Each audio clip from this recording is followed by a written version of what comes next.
جو جہاں تھا جیسے تھا چھوڑ کر چلے گئے۔ صحیح سمجھانے والا۔ ایک بار ایک لڑکا کسی مسئلے کے حل کے سلسلے میں مجھ سے ملنے آیا۔ وہ ہماری کالونی میں ہی رہتا تھا، لیکن ہماری کبھی بات نہیں ہوئی تھی، مگر اس نے مجھے لوگوں کے ساتھ بات کرتے ہوئے سنا ہوا تھا۔ والدین سمیت اسے بے شمار لوگ سمجھا چکے تھے، مگر اسے کسی کی کچھ سمجھ نہیں آ رہی تھی۔ میرے سمجھانے پر جب اسے سمجھ آ گئی تو حیرت سے کہنے لگا، سر، آپ سے بات کرنے سے پہلے مجھے لگتا تھا کہ میں انتہائی بیوقوف ہوں۔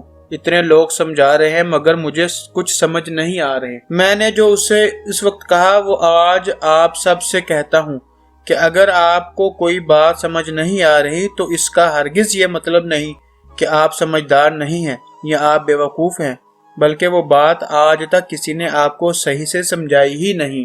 2 شہروں کا شہری۔ میں بیک وقت 2 شہروں میں رہتا ہوں۔ میرا آدھا سامان وہاں ہے، آدھا یہاں۔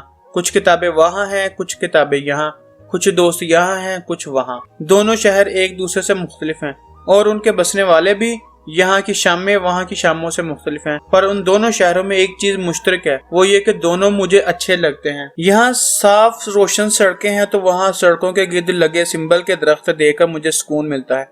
ایک شہر میری محبت ہے، دوسرا شہر میری ضرورت۔ آج صبح میں اور سورج ایک ساتھ یہاں اترے۔ یہ شہر کتنا ہی خوبصورت کیوں نہ ہو، میں نہیں چاہتا کہ میری ضرورت میری محبت بنے۔ نفسیات کی لیکچرر۔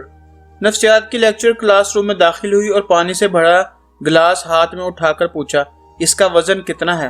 کلاس سوچ میں پڑ گئی، مگر فردر پوچھنے پر سب نے اپنی سمجھ کے مطابق وزن بتایا۔ لیکچرر نے گلاس بدستور ہاتھ میں اٹھائے رکھا اور کہا، 1 منٹ تک اٹھائے رکھوں تو اس کا وزن معمولی ہے، 1 گھنٹہ اٹھائے رکھوں تو میرا ہاتھ دکھنے لگے گا، 1 دن اٹھائے رکھوں تو میرا ہاتھ شل ہو جائے گا، جبکہ گلاس اور پانی کا وزن اتنا ہی ہے۔ اسی طرح پریشانیاں اور نادیدہ خوف بھی وزن رکھتے ہیں، مگر ان کا وزن ذہن اٹھاتا ہے۔ کچھ دیر کے لیے ان کے بارے میں سوچو گے تو وزن معمولی ہوگا، دنوں ہفتوں سوچتے رہو گے تو وزن اور جسم دونوں شل ہو جائیں گے۔ کیا وہ واپس آ جائے گی؟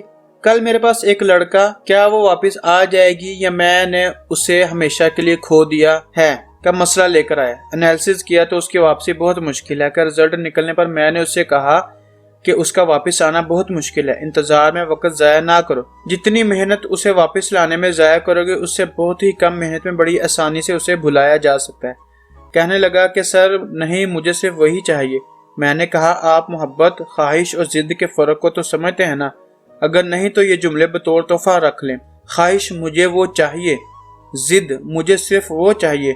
محبت، مجھے اس کی خوشی چاہیے۔ بارش، بائک، میں اور دوست۔ دوست کا فون آیا، ماہر نفسیات کہاں ہو؟ میں شدید اداس ہوں، تھوڑی سی خوشیاں ہی خرید دو۔ اور پھر میں اور وہ بہت دیر تک لاہور کی سڑکوں پر خوشیاں خریدتے رہے، اتنی خرید لی ہیں کہ دسمبر نکل جائے گا۔ کچھ دن پہلے ایک دوست کا فون آیا، پوچھنے لگا، آج کل تم دونوں ایک ساتھ نظر نہیں آ رہے۔ میں نے ہنستے ہوئے جواب دیا، وہ آج کل بہت خوش ہے، جس دن اداس ہوگا میرے پاس آ جائے گا۔ تو پھر آج اسے اداسی میرے پاس لے آئی۔ ایک دن پنجاب کالج کی ایک مس نے بڑی سادگی سے پوچھا تھا کہ سر، آپ لوگوں کے اداس ہونے کی دعا مانگتے ہوں گے کہ آپ کے پاس رش لگا رہے۔ میں نے جواب دیا، مادام سینے والوں کا سینہ کھلا ہوتا ہے، زخم تو کوئی بھی دے سکتا ہے، مگر اللہ سینے والوں کو سلیکٹ کرتا ہے، وہ ہر ایک کو سینے والا کہاں بناتا ہے، اور سلیکٹڈ لوگ سوچ سمجھ کر دعائیں کرتے ہیں، جو بھی دل میں آئے اسے مانگنے نہیں بیٹھ جاتے۔ آپ جہاں بھی ہوں وہیں رہیں۔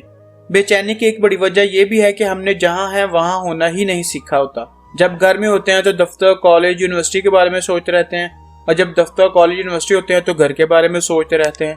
سارا دن ماضی میں ہوتے ہیں یا مستقبل میں، اگر کہیں نہیں ہوتے تو بس حال ہی میں نہیں ہوتے۔ حال میں نہ رہنے کی 2 بڑی وجوہات ہیں۔ ایک، ان کے حال کی حالت خراب ہوتی ہے، دوسری وجہ یہ ہے کہ انہیں ناشکری کی عادت ہوتی ہے۔ اگر حال کی حالت خراب ہو تو اسے ٹھیک کرنے کی کوشش کریں، ماضی یا مستقبل میں جانے سے اس کی حالت ٹھیک نہیں ہو جائے گی۔ اسی طرح شکر گزاری کی عادت کو اپنائیں۔ دھوکہ خوبصورت ہوتا ہے۔ ایک بار ہسپتال میں ایک لڑکی مجھ سے ملنے آئی جسے ایک لڑکا استعمال کر رہا تھا۔ وہ کوئی بے بس تو نہیں تھی، بس اس کا دل اس کے بس میں نہیں تھا۔ باتیں کرتے کرتے بڑے جوش سے پرس میں موبائل ڈھونڈتے ہوئے کہنے لگے، سر میں آپ کو اس کی تصویر دکھاتی ہوں۔ میں نے کہا، رہنے دیں، مجھے پتا ہے کہ وہ یقیناً خوبصورت ہوگا۔ حیرت سے کہنے لگی، سر آپ کو کیسے پتا؟ میں نے کہا دھوکہ عام طور پر خوبصورت ہی ہوتا ہے، ورنہ ہم کبھی نہ کھائیں۔ میری اس بات کا ہرگز یہ مطلب نہیں تھا کہ خوبصورت چہرے دھوکہ دیتے ہیں، بلکہ دھوکہ خوبصورت ہوتا ہے۔ یہ دو مختلف باتیں ہیں، ان کے فرق کو سمجھنا بہت ضروری ہے۔ اگر کوئی خوبصورت چہرہ آپ پر مرنے لگے تو دیوانے سے ہو کر اپنے احتیاطی موڈ کو فوراً آف نہ کر دیں۔ یہ بھی دھیان رکھیں کہ وہ اندر سے بھی خوبصورت ہے یا صرف پیکنگ ہی پیاری ہے۔ بہت شکریہ سامعین، امید کرتا ہوں آج کی ویڈیو آپ کو پسند آئی ہوگی۔ مزید ویڈیو دیکھنے کے لیے ہمارے چینل کو سبسکرائب کرنا نہ بھولیے اور کمنٹ باکس میں اپنی رائے کا اظہار ضرور کریں۔ پھر ملیں گے ایک نئی ویڈیو کے ساتھ۔ اللہ حافظ۔